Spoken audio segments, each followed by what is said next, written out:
от верховного до государственного. Речь идет о Верховном Совете Чувашской АСР. В этом году исполнилось 85 лет со дня образования законодательного органа.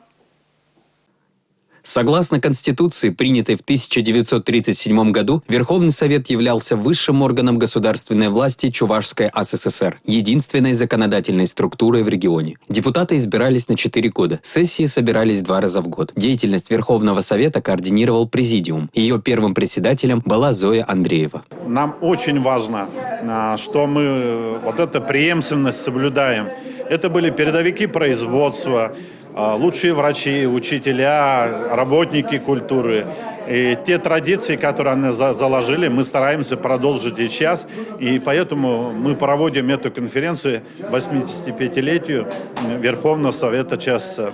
В честь памятной даты Верховного Совета Чувашии Госархив Республики подготовил выставку. С ним ознакомился глава Чувашии Олег Николаев, который принял участие в конференции. Проведение вот таких научно-практических конференций имеет важное значение, и тем более вот в этот переходный период, когда мы сегодня проживаем такие тектонические изменения мировых процессов, и вот изучая историю, осознавая сегодняшний день, мы, конечно же, можем более четко сформулировать перед собой задачи дальнейшего развития. Сергей Качинский, Алексей Зотиков, Юрий Марков, Национальное телевидение Чувашии.